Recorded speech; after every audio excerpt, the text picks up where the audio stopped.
Métro, partenaire des restaurateurs et commerçants indépendants, vous présente Sud Radio, 10h-11h, Ferniaud fait le marché. Bonjour à tous et bon dimanche. J'espère que vous avez eu le temps ce matin de boire. De boire quoi ? La deuxième boisson la plus consommée au monde après l'eau, c'est le café. Oui, bon, il y a une petite bagarre avec le thé, c'est vrai. Hein, c'est vrai que les Chinois, les Indiens, qui sont très nombreux, boivent beaucoup de thé. Mais heureusement, le café est beaucoup plus lourd. Et comme on pèse et qu'on juge avec le tonnage, évidemment, de café, eh bien, il passe devant le thé. Il l'a raflé. Et depuis 2023, deuxième session des meilleurs ouvriers de France torréfacteurs. Il y a beaucoup d'autres catégories, évidemment. Mais les torréfacteurs, eh bien, ça fait que 5 ans qu'il y a des MOF torréfacteurs. Et ce matin, on les reçoit dans l'émission. Sud Radio, Ferniaud fait le marché. Et face à moi, avec sa veste de MOF noire, avec ce col bleu, blanc, rouge si reconnaissable, eh bien j'ai Anne Caron avec moi. Bonjour Anne. Bonjour. Merci d'être venue me voir le dimanche matin. Le dimanche matin, c'est bien pour le café, parce qu'on a un peu plus de temps que pendant la semaine. Hein. Alors c'est mon moment préféré. En fait, c'est le moment où je prends mon temps pour faire mon café. Et on en parlera certainement tout à l'heure. Oui. Il y a plein de façons de faire du café et le dimanche, on peut prendre son temps. Exactement. Et alors, bon, comme il est 10h du matin, je pense que vous avez eu le temps quand même. Je vous ai pas coupé au milieu de votre café. Hein, vous le prenez beaucoup plus tôt quand même. Hein. C'est peut-être la première chose que je fais en me levant, préparer mon café. J'espère, oui, j'espère. Mais en tout cas, moi, c'est un moment toujours béni dans la cuisine, le matin, tranquille, quand la maison dort encore, parce que je me lève tôt, le moment de faire son café. Et comme on va le voir, eh bien, nos habitudes de consommation du café ont beaucoup changé, grâce au matériel aussi. On va en parler avec Anne Caron. Anne, vous êtes à la tête de la maison Caron. On dirait la brûlerie Caron, hein, si on disait à l'ancienne manière. J'aime bien ce mot de brûlerie Caron parce que c'est tout à fait notre métier. On sélectionne les cafés et on les cuit, donc on dit qu'on brûle les cafés. On brûle les cafés, on les torréfie, on les grille, et c'est ce qui donne aussi beaucoup du goût, qui fait ressortir en tout cas les arômes du café. C'est votre papa, Sylvain, qui a été l'initiateur. En quelle année a démarré la maison Caron ? En 1974. Ça sera les 50 ans de la maison cette année. Ça c'est une fête alors. Bon, et vous allez faire quelque chose, vous allez torréfier une série limitée pour le 50e ? Oui, je vous en dirai plus, mais on va aller chercher un très bon café, un café d'exception pour le cinquantenaire. Bon, génial. Le cinquantenaire de la maison Caron, qu'on se le dise, déménagé il y a peu de Paris intramuros à Châtillon, puis Châtillon à Saclay, dans la proche couronne, hein, on peut dire. Hein, et puis au bout du nouveau métro qui va venir d'Orly. Oui, dans quelques années, je pense. Ouais, en 2025, c'est prévu, je crois. Ouais, ça va peut-être traîner un petit peu. Hein, il paraît qu'il y a d'autres travaux dans Paris pour d'autres raisons.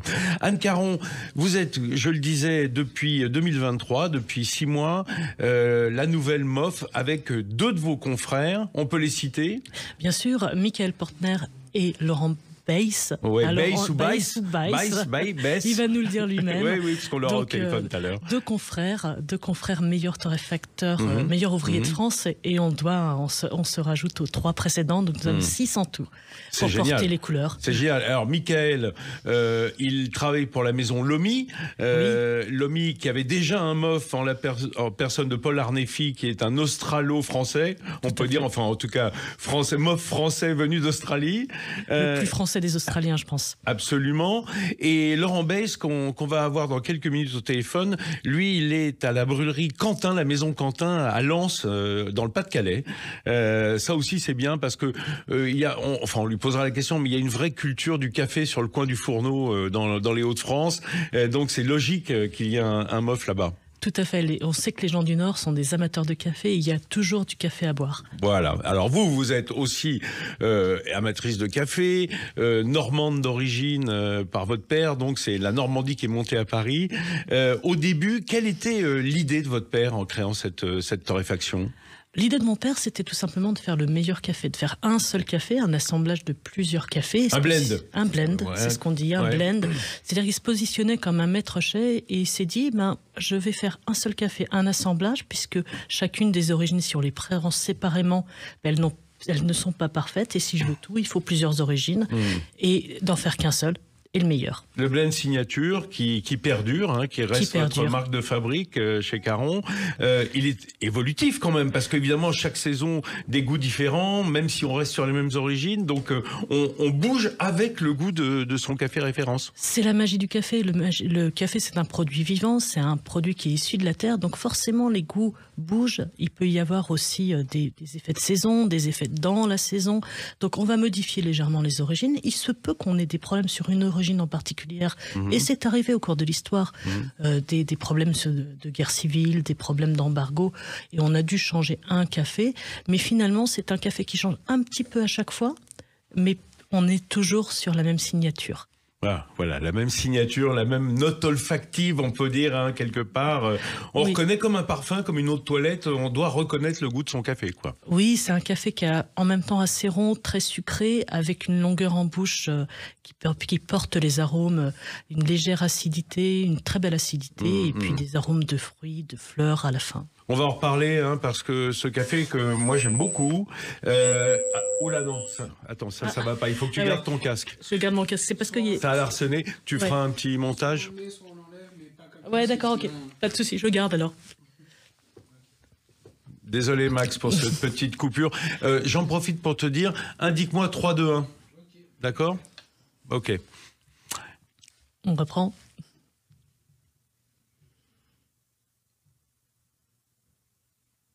On en reparlera bien évidemment de ce café signature, de ce blend, parce que c'est un café que j'aime beaucoup, moi qui suis très sensible à l'amertume, je dirais même hypersensible. Il n'a aucune amertume, justement, c'est un café tout en rondeur, mais chacun a sa signature évidemment. Alors, MOF depuis 2023, donc depuis 6 mois. Alors, c'est déjà la 2e session de MOF Torréfaction, mais il y a un grand ancien qui est avec nous au téléphone, je suis sûr qu'il va vous féliciter. Il a dû déjà le faire, c'est Vincent Ballot depuis Marnay en Haute-Saône. Bonjour Vincent. Bonjour Vincent, bonjour Anne, bonjour collègues. Bonjour.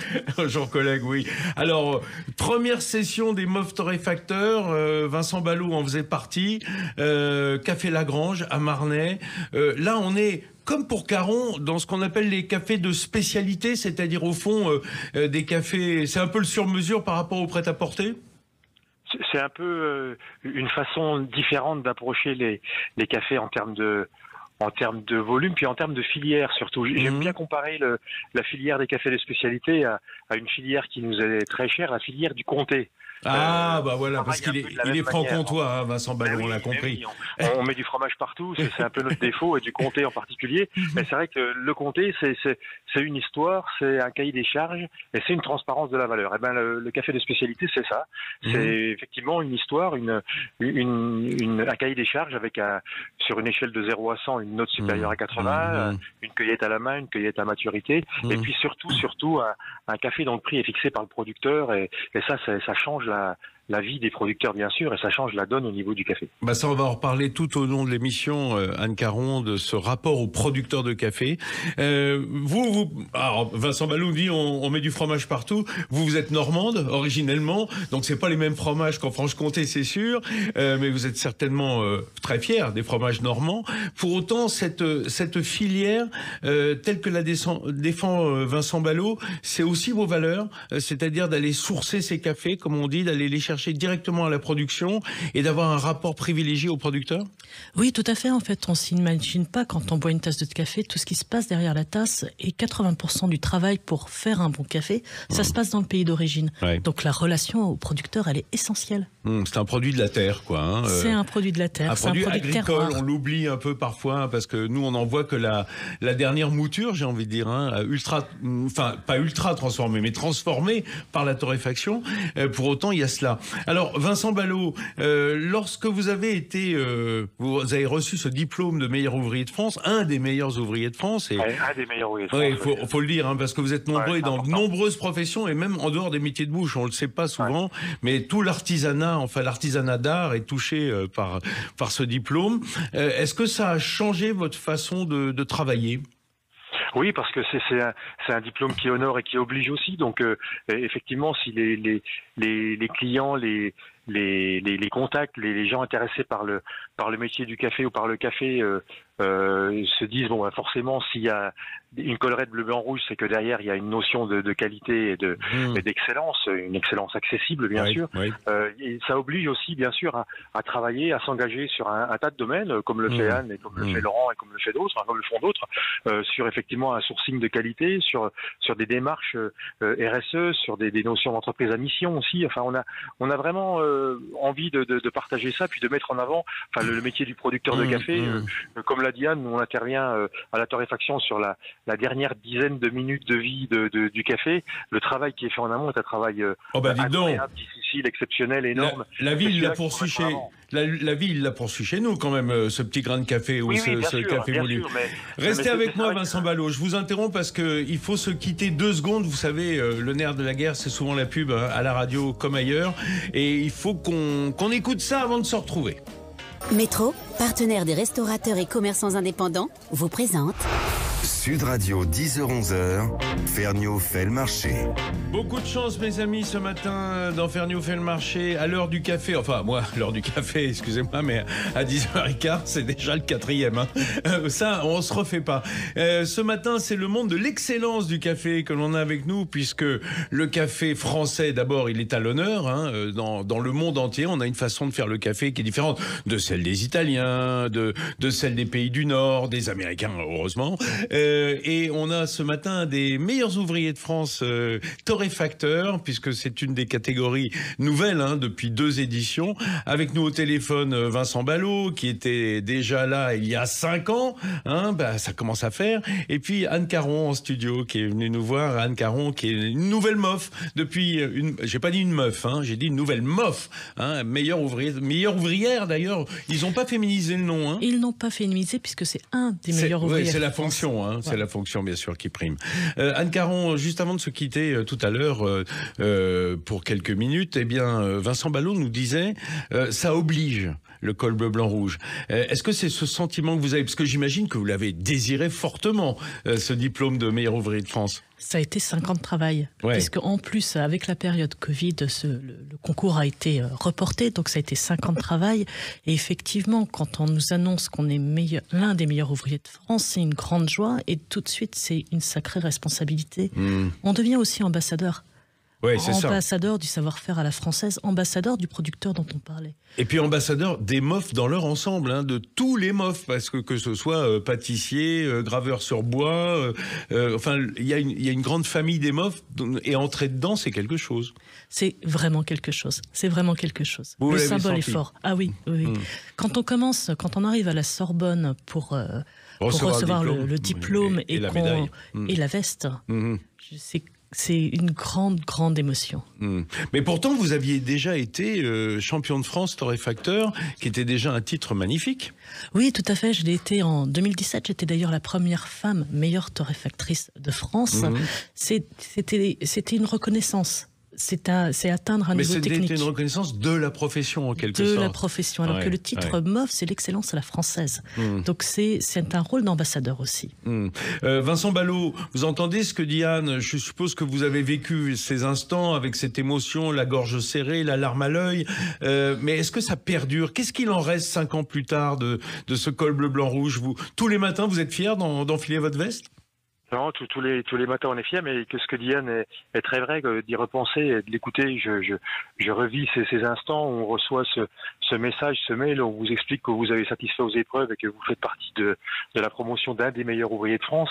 Et puis là, on se projette dans les yeux des amis qui ornent ce col depuis des années, des amis cuisiniers, des amis verriers, des amis carreleurs, et on se dit oui, ça y est, on fait partie de cette famille. Et puis en même temps, on se dit qu'on va faire briller aussi les yeux des jeunes dans les lycées, dans les écoles, et parce que ça leur donne aussi un but et le savoir-faire de la main qui va être en plus cette année un peu plus célébré avec ce centenaire des meilleurs ouvriers de France en 1924, va donner encore un coup de projecteur particulier sur ce travail de la main, sur un tas de métiers, et le métier de torréfacteur aussi, bien sûr.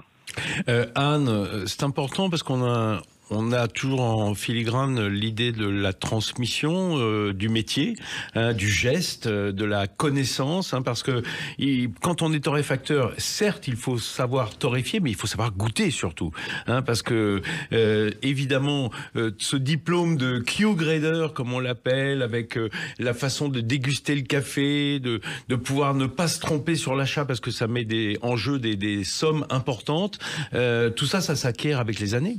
Oui, bien sûr, il faut de l'expérience. C'est beaucoup de travail, c'est beaucoup d'expérience. Et ce dont on parlait, déguster, ça fait d'ailleurs partie des épreuves, la dégustation du concours des meilleurs ouvriers de France.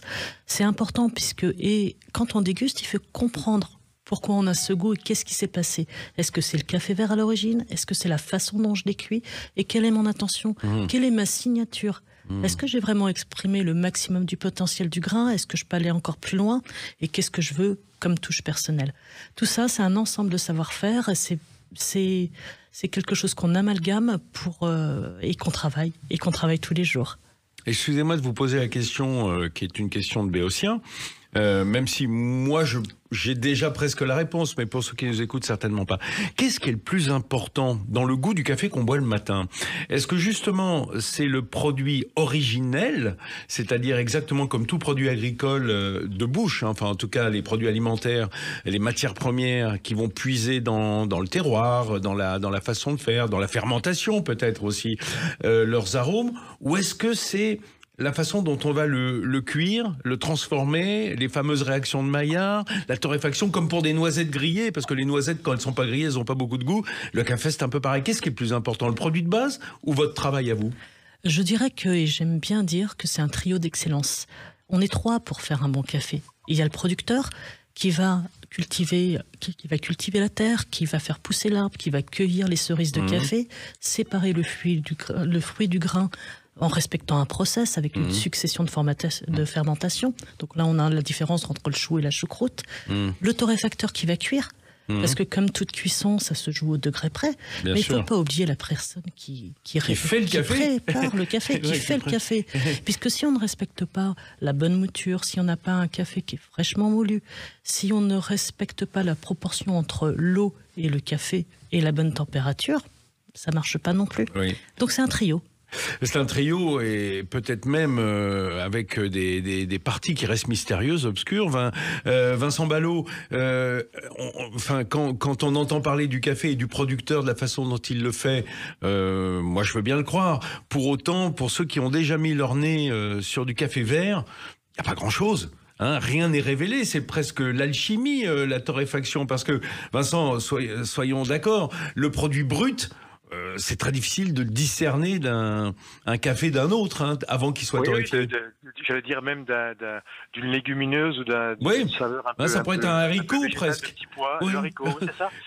Mais avec quand même une particularité, c'est que le café, en tout cas une des parties du café, le mucilage comme on l'appelle sous la peau de cerise est fermenté. Et cette fermentation donne quand même une note au départ et quelqu'un qui connaît le café, et c'est le cas de Anne et de tous ceux qui sont au téléphone aujourd'hui avec moi reconnaîtront le fruit renseigne fermenté d'une manière nature ou fermenté d'une manière lavée. On le reconnaît déjà à l'œil et à l'odorat bien sûr, mais c'est vraiment la réaction de Maillard, la réaction de caramélisation, les réactions qui va révéler.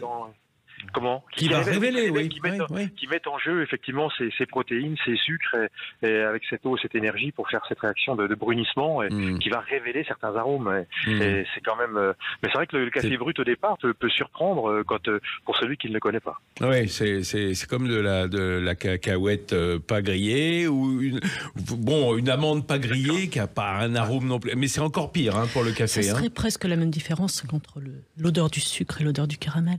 C'est pas du tout la même chose. D'accord, effectivement. Oui, encore merci à Maillard et ses réactions qui nous permettent effectivement d'avoir cette transformation des acides aminés qui va donner tout son arôme.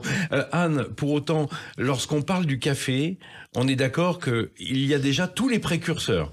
dans le café vert, hein, déjà dans les terroirs, les nombreux terroirs, parce qu'on le trouve dans toute la ceinture tropicale à travers le monde, à différentes altitudes, hein, par rapport au cacao, parce qu'il y a toujours ce comparatif, on en parlera en fin d'émission. Il y a tous les précurseurs sont déjà dans le grain. Tous les précurseurs sont déjà dans le grain et ça commence à se jouer lors de la maturation des cerises. Et effectivement, là, on a cette notion de terroir. Qu'est-ce que l'arbre va puiser dans le sol? On a la notion de maturation. C'est à quelle vitesse la cerise va mûrir.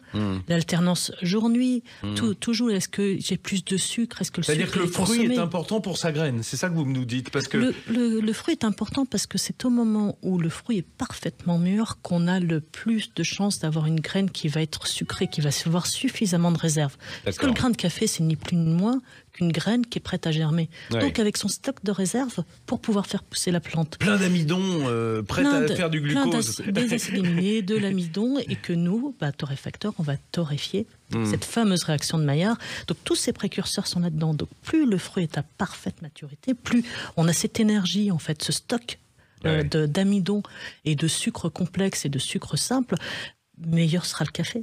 Ah oui, meilleur sera le café, et avec ces différences, hein, évidemment, d'un terroir à l'autre. Encore un mot, Vincent Ballot, avant de vous laisser retourner plonger dans votre torréfacteur. Anne parle évidemment des terroirs, on parle de ces terroirs. Il y a aussi des variétés de café, hein, très différentes. Hein, c'est un mélange des deux, en fait. Entre terroir et variété, on a une multitude de possibilités aromatiques. Ouais, on aime bien parler aussi de ces comparaisons avec le vin, une autre de nos passions, entre l'espèce effectivement Coffea de la famille des Rubiacées. À l'intérieur, vous avez la variété Arabica et en sous-famille effectivement toute une panel, tout un panel, toute une myriade de multiples noms que l'on retrouve, des noms comme le Typica, des noms comme le Bourbon, des noms comme le Java, le Kent, que l'on retrouve. Ce sont des sous-espèces en quelque sorte, des sous-variétés, oui. Des sous-variétés, enfin, c'est vraiment dans la variété l'espèce Coffea arabica, effectivement, des sous-familles, effectivement, qui se développent. Comme pour le vin ou pour Vitis vinifera, c'est-à-dire la vigne, va donner la Syrah, le Merlot, enfin bon, exactement. Voilà. Ouais. Exactement, et ces variétés, effectivement, selon les régions, selon les altitudes, vont révéler certains arômes selon les terroirs, et on va tenter de les sublimer effectivement lors de la torréfaction, et le producteur va tenter lui de les mettre en avant lors de ce qu'on appelle la fermentation ou le process de fermentation, et effectivement d'une variété à l'autre on a selon les pays des variétés qui sont d'ailleurs plus ou moins utilisées selon les sensibilités à certaines attaques, certaines maladies, oui, bien certains sûr. besoins en eau, et on travaille avec beaucoup de producteurs sur des choses assez spectaculaires, des greffes aussi. J'étais en fin d'année dernière 2023 sur le Pérou, où on fait des greffes d'arabica sur des racines de robusta pour tenter d'éviter la déforestation, puisqu'on a moins besoin d'eau avec ce système racinaire du robusta, et donc on a moins besoin de monter en altitude, parce que là aussi le réchauffement climatique fait hélas son œuvre, et c'est assez compliqué pour le café dans le futur. Donc il y a plein de choses à faire, en tout cas dans les variétés botaniques du café. Merci beaucoup Vincent Ballot, que je laisse retourner torréfier, hein, puisque c'est son métier, du côté de Marnay, meilleur ouvrier de France, torréfacteur. Ils sont là ce matin, les meilleurs torréfacteurs français et torréfactrices, hein, il faut bien le dire, parce qu'Anne Caron, c'est une torréfactrice, hein, qu'on le veuille ou non. Allez, mes amis, on se quitte une seconde et on se retrouve avec d'autres mofs. Métro, partenaire des restaurateurs et commerçants indépendants, vous présente Sud Radio 10h-11h, Ferniaud fait le marché. Vous l'avez compris, on parle de café. Et quel café ce matin? On prend des leçons de beau café, de café artisanal, de café de spécialité, avec Anne Caron, qui est meilleure ouvrière, moi j'ai envie de dire, mais bon, ça viendra. Hein. Meilleur ouvrier de France, torréfacteur. On a eu avec nous Vincent Ballot depuis Marnay, qui était de la session d'avant, hein, d'il y a 4-5 ans. Et puis on a en ligne ce matin avec nous, chère Anne, un de vos confrères, Laurent Baïs. On dit Baïs? Il y a ce petit... Aïe! Non, Laurent? Alors, on dit Baïs. Eh oui, parce qu'il est du Massif Central, là-bas on dit Baïs, hein, voilà. C'est comme ça, hein, Laurent, hein? Ah, c'est ça. Moi, je suis du Cantal. Voilà, un Cantalou. Alors, Laurent Baïs, Cantalou, déplacé quand même dans les Hauts-de-France, hein, du côté de Lens, dans le Pas-de-Calais, à la brûlerie Quentin, la maison Quentin. Et puis, on a cité tout à l'heure le troisième MOF, le troisième de ce tricolore d'honneur, qui est Michael Portanier, qui est lui chez Lomi Café. Et puis, c'est un spécialiste un peu barista, lui. Hein.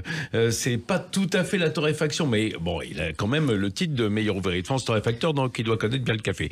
Alors, Laurent Baïs, vous êtes tombé dedans étant petit, vous, dans le café?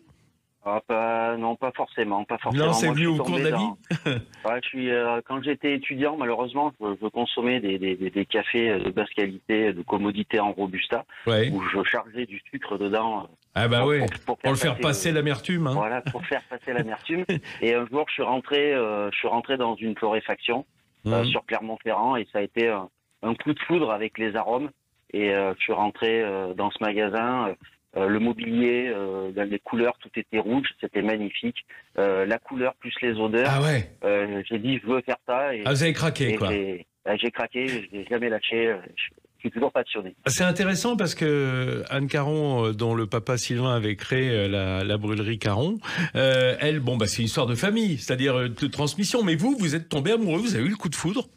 C'est ça. Ouais, moi, mon père était banquier et ma mère travaillait à la mutualité sociale agricole. Ouais, enfin, quand on dit banquier, c'est pas Rockefeller, hein. Vous n'avez pas hérité de la banque. Non. Oui, non, mais c'est. Malheureusement non, parce qu'on peut dire malheureusement non. Non, heureusement non. Hein. Vu votre col bleu blanc rouge aujourd'hui, vous auriez peut-être pas choisi la torréfaction. Alors, moi, ce que je me posais comme question, parce qu'on a parlé beaucoup de terroirs, de variétés de café, etc. Comment est-ce que vous êtes arrivé dans les Hauts-de-France? Je le disais en préliminaire au début de l'émission à Anne Caron, c'est vrai que les Hauts-de-France, Nord, Pas-de-Calais, sont des cultures du café où on a toujours la cafetière sur le coin du fourneau. Avoir des torréfactions de spécialité, c'est très présent encore dans la vie des Hauts-de-France, non? Alors, c'est-à-dire que moi, ma passion m'a amené de Clermont-Ferrand à Bernay, une ville de Normandie, où j'ai eu ma première torréfaction. Ouais. Et ensuite... Vous avez monté, quoi. Voilà, l'affaire de Lens était déjà à vendre, parce que moi, j'ai fait toujours que des reprises. J'ai pas fait de création. D'accord. Et ensuite, l'affaire de Lens était déjà à vendre quand j'ai acheté la Normandie, mais j'avais pas les moyens de pouvoir la racheter à ce moment-là. Mmh. Elle était toujours à vendre quand j'ai vendu la Normandie. Mmh. Et on s'est installé à Lens et j'ai jamais quitté maintenant finalement ce bassin lensois qui m'est aujourd'hui si cher.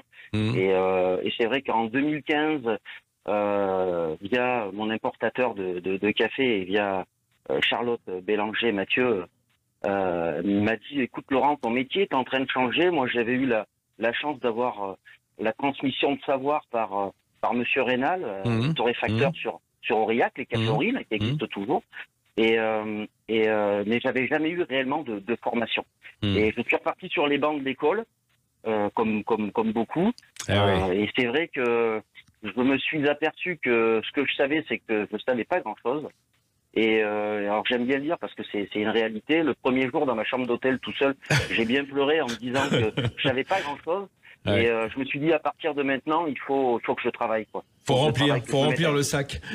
Voilà, c'est ça. Et finalement, j'ai fait les championnats de France, donc j'ai 3e au championnat de France en 2019, champion de France en 2021, 5e au championnat du monde en 2022, et puis ce titre de meilleur ouvrier de France vient couronner ce travail que je fais au quotidien, qui est ma passion, et qui est tourné vers les cafés de spécialité avec une traçabilité, une valorisation des agriculteurs. Voilà, les agriculteurs qui sont si chers à mon cœur étant auvergnats d'origine. Ouais. Voilà. Alors, Anne Caron, ce qui est extraordinaire à travers ce que dit Laurent Baïs, c'est d'abord l'idée d'une régionalisation totale des torréfacteurs. Il y en a partout en France. C'est un métier extrêmement vivace à l'échelon local. C'est un métier de proximité puisqu'on torréfie du café pour les gens à côté. Il faut que le café soit fraîchement torréfié, c'est comme ça qu'il est le meilleur aussi. Oui. Et on a des très belles enseignes régionales aussi auxquelles les gens sont particulièrement attachés. Alors, vous dites qu'il faut qu'il soit fraîchement torréfié. Ça, c'est l'idéal, mais tout le monde ne peut pas avoir un torréfacteur dans son village ou dans sa ville. Mais peut-être qu'il y en aura bientôt dans toutes les villes. Parce que c'est un métier qui est en évolution et en expansion. C'est un métier qui est en expansion et surtout, depuis cette période du confinement, on voit plein de torréfacteurs, plein de gens qui s'intéressent à notre métier, qui veulent se former sur notre métier et tout est encore à faire. Alors moi, je vous dis, c'est comme ça que je suis tombé dedans. J'habitais dans le 17e arrondissement de Paris étant gosse. J'allais rue Poncelet, à la brûlerie des Ternes, où mon père m'emmenait étant petit pour acheter son moka de Harar, son moka d'Éthiopie. Et donc, quand on est rentré enfant dans une officine de torréfaction, chez un torréfacteur, on l'oublie pas, parce que c'est cet arôme justement de caramélisation, de café, de brûlé léger, ça vous prend directement au cœur, quoi. Je dirais que quand on a poussé la porte d'un torréfacteur et qu'on écoute, on est foutu. On n'a plus envie d'acheter son café autrement, c'est clair.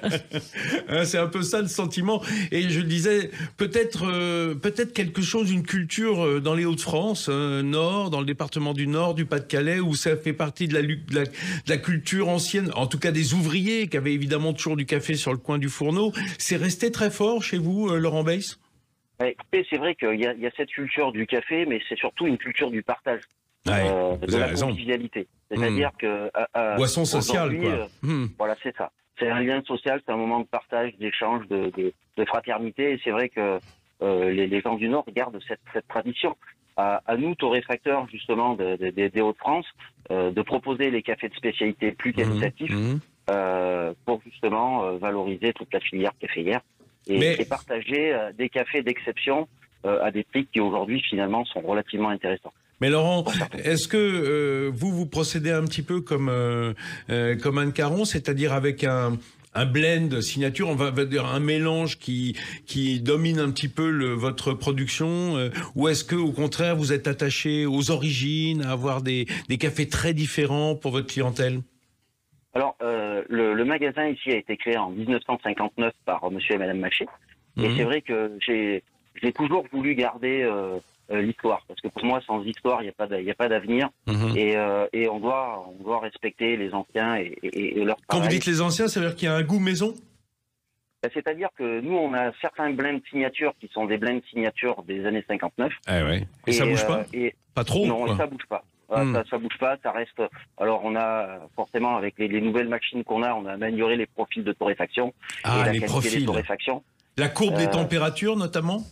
Ouais, c'est ça. Moi, je suis assez technique, donc c'est vrai que c'est vrai qu'il faut éditer des profils de torréfaction pour avoir des résultats en tasse et des tasses qui soient le plus propres possible, avec le plus de relief possible. Voilà, ça c'est mon idée de la torréfaction. Anne Caron, les cafés, ils ont changé depuis 10 ans, depuis 20 ans peut-être, mais enfin, on va dire dans les dernières années.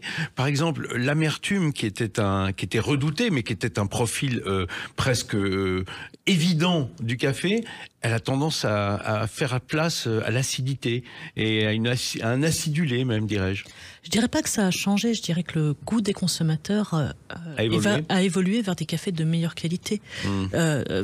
Mon père faisait des cafés de spécialité sans savoir que ça s'appelait des cafés de spécialité, puisqu'à l'époque on appelait ça les cafés des hauts plateaux. On était déjà sur cette même typologie de café. Donc le goût du consommateur a évolué et en même temps il y a tout ce mouvement de nouveaux torréfacteurs qui ont insufflé ce mot café de spécialité. Donc ça représentait il y a une dizaine d'années que 2% des cafés importés en France. Aujourd'hui c'est 4% des cafés qui sont importés en France.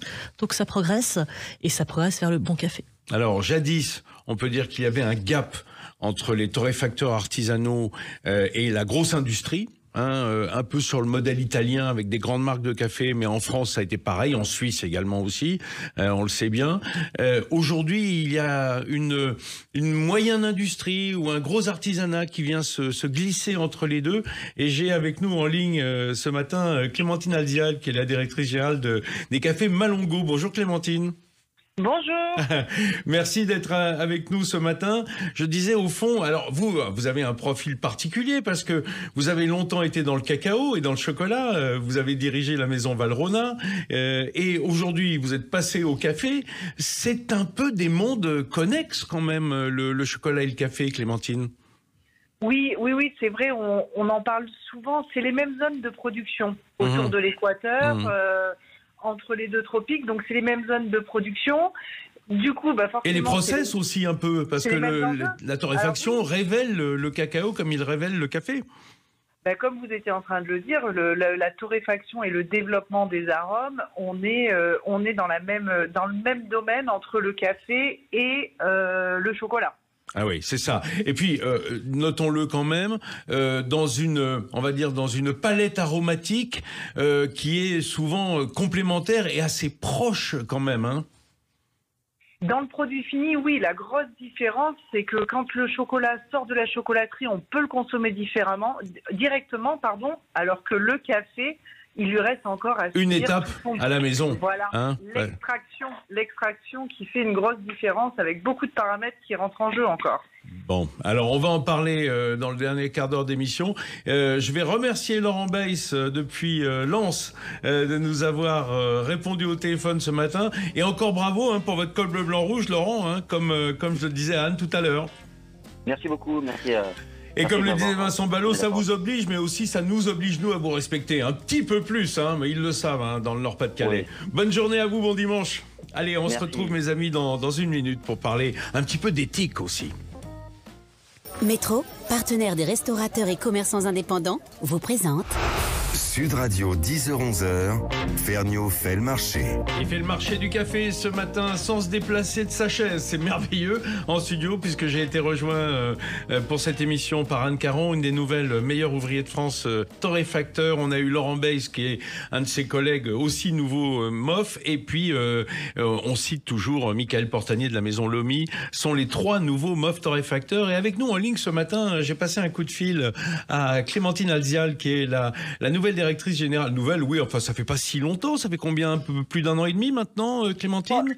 C'est exactement ça. 1 an et demi chez Malongo. Malongo, marque de café bien connue.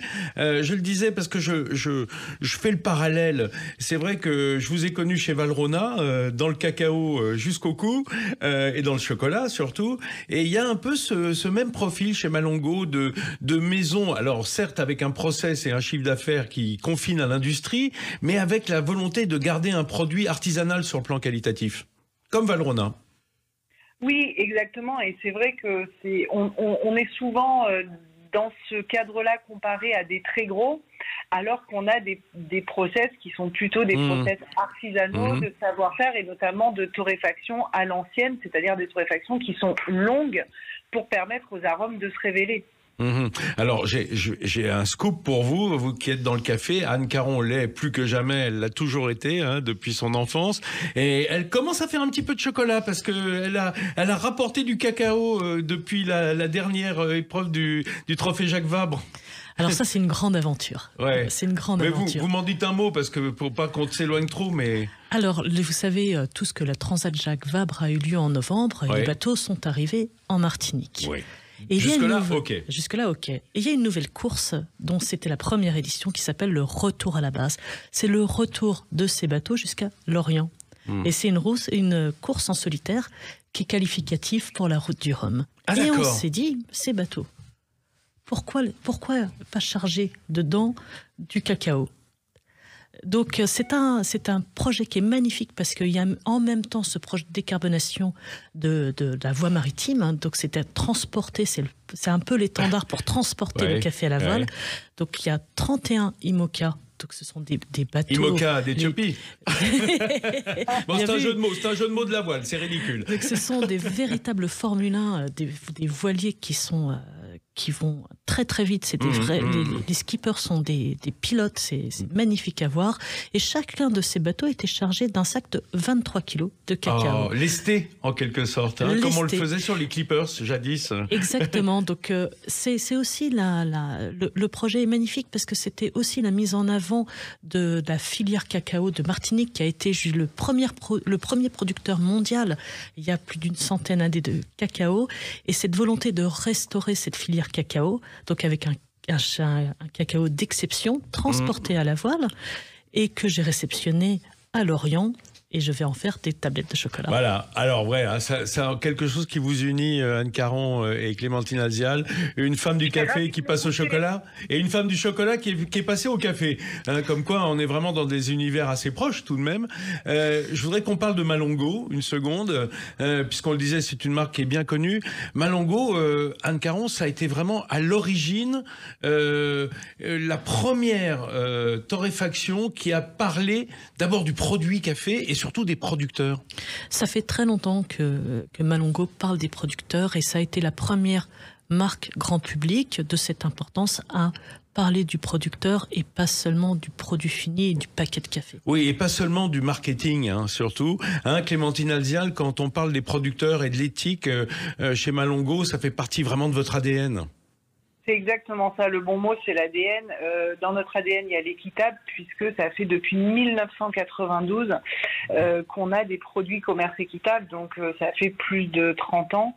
Et c'est un ADN qui nous tient à cœur, parce que pour nous, ça réunit toutes les problématiques qui sont les problématiques des pays producteurs, c'est-à-dire la problématique sociale, le revenu des producteurs, mais aussi toutes les problématiques environnementales.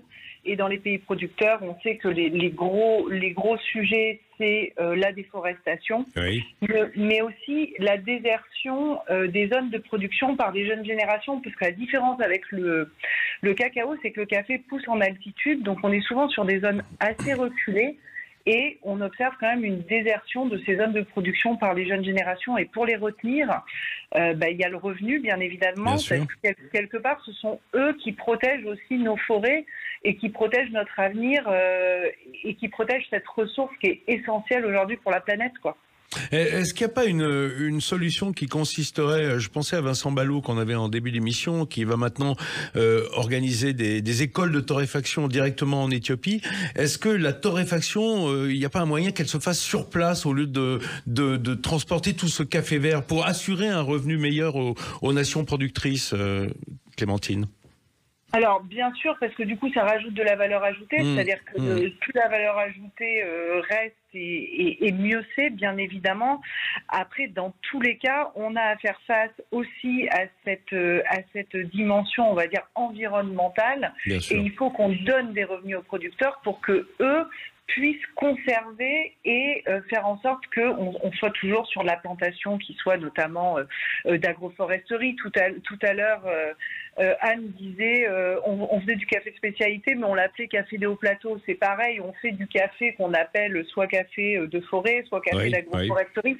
Peu importe le nom qu'on lui donne, en tout cas, c'est ce café-là aujourd'hui qui permet de lutter contre la déforestation. C'est ces cafés qui sont naturellement au milieu des autres plans qui permettent de lutter contre la déforestation. Donc voilà, c'est des enjeux en effet qui sont très importants, et toutes les bonnes volontés permettant à la fois le revenu du producteur et cette défense de l'environnement sont bonnes à prendre, que ce soit de la torréfaction sur place, que ce soit plus de ventes ici localement de ces produits-là, parce qu'encore une fois, c'est le consommateur qui décide à la fin. C'est lui qui vote avec son porte-monnaie, on le sait, et on en est conscient, quoi. Il vote avec son porte-monnaie, avec sa langue aussi, enfin son nez, parce que il faut que le produit soit bon, pas seulement équitable, mais que dans la tasse, on se fasse plaisir.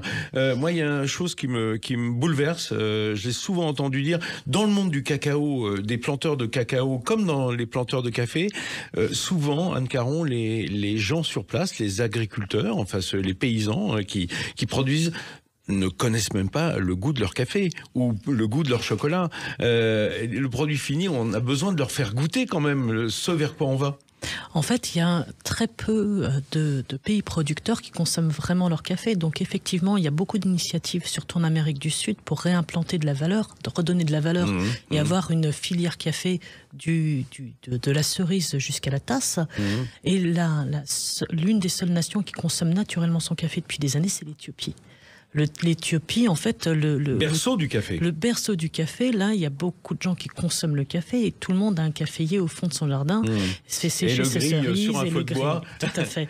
Mais dans les autres pays, effectivement, c'est pas forcément naturel et les cafés étaient avant tout destinés à l'exportation. Donc c'est très intéressant aussi de venir avec son propre café et de faire goûter le produit au producteur. Le résultat final, quoi, oui. Ouais, encore faut-il pouvoir se transporter. Vous voyagez beaucoup, Anne Caron ? Oui, j'essaie d'aller au moins 2 fois par an au pays producteur. Oui. Et vous, Clémentine Alzial, est-ce que ça fait partie de vos attributions que de voyager un peu sur les plantations dans les pays du monde qui vous livrent du café ? Oui, là je reviens du Laos et justement on vient de suivre en fait au Laos, on les a aidés à implanter une torréfaction locale, donc ça correspond exactement à ce qu'on était en train de dire. Et tout le marché aujourd'hui local qu'ils ont réussi à développer prend de plus en plus d'importance et du coup crée en effet de la valeur ajoutée pour la coopérative. Et c'est vrai qu'on les a beaucoup accompagnés là-dessus. Et donc je reviens juste du Laos et je suis contente de voir que le marché local se développe très fortement et c'est le cas. Et c'est le cas dans les pays d'Asie, en Thaïlande, au Laos, où aujourd'hui, de plus en plus, on voit cette émergence des nouveaux coffee shops. Mais d'ailleurs, je ne crois pas dire de bêtises, je ne suis pas sûr, mais vous allez me corriger parce qu'on a une meilleure ouvrière de France torréfacteur, donc elle sait tout sur le café. Anne Caron, je crois avoir lu que le Vietnam est le 2e producteur au monde de café derrière le Brésil. Ah, c'est énorme, c'est énorme. Le Vietnam est un... parce qu'on pense Vietnam, on pense pas café. Je veux dire, dans notre univers olfactif et dans notre univers gastronomique, et pourtant c'est un énorme producteur de café. C'est un énorme producteur, pas forcément des meilleurs cafés. Il y a quelques initiatives quelques initiatives régionales sur des très très bons cafés. C'est surtout un producteur de Robusta. Ah voilà, le Robusta. Mais on dit aussi, après avoir vécu le règne de l'Arabica comme étant le café de luxe, qu'il y a à nouveau des tentatives d'avoir de bons Robusta. Oui, tout à fait. Des néo-Robusta africains. Oui, on a du Robusta maintenant de spécialité. Ah voilà, et ça change tout parce que évidemment c'était des cafés qui étaient à l'origine produits pour la caféine, c'est-à-dire pour vous réveiller le matin et pas pour le côté gastronomique et aromatique. C'était surtout produit parce qu'il est robuste, donc beaucoup moins sensible aux maladies, beaucoup plus l'arbre est beaucoup plus productif, mais il est robuste aussi par le goût. C'est pour ça d'ailleurs, Clémentine, qu'on a inventé le petit carré de chocolat qui allait avec le café à l'origine quand il était très amer. Il y en a moins besoin aujourd'hui. Pour l'adoucir un peu. Merci beaucoup Clémentine Alzial d'avoir été avec nous pour représenter les cafés Malongo. On sent qu'il n'y a pas du tout d'animosité entre les artisans purs, les petits cafés de spécialité et des belles marques qui s'occupent un peu d'équitable, de commerce équitable. Voilà, cette équité, elle est importante dans le monde du café comme dans le monde du chocolat parce que sinon on va arrêter d'avoir des produits à servir sur vos tables ou dans vos tasses. Merci Anne Caron d'être venue me voir ce matin. Encore bravo pour votre col bleu, blanc, rouge. Vous êtes prête, je le sens. Vous allez porter la bonne parole du café français. On n'a pas trop éreinté les Italiens ce matin. Et pourtant, on aime bien de temps en temps dire que les meilleurs torréfacteurs sont français. C'est facile, ici, il n'y a pas de contradiction. Merci à vous, très bonne journée. Allez les amis, le temps a passé. A passé comme le café, d'ailleurs. Et si vous étiez parti chercher votre café de spécialité chez votre torréfacteur pendant l'émission, dégustez-le tranquillement. Vous pourrez réécouter en podcast sur sudradio.fr et YouTube. On écoute dans un petit instant le journal de 11h. Après, on retrouvera, comme tous les dimanches, Alexandre Devecchio en toute vérité. Je vous souhaite un chouette dimanche sur Sud Radio et un bon café surtout. Sud Radio, Ferniaud fait le marché. Avec Métro, partenaire des restaurateurs et commerçants indépendants.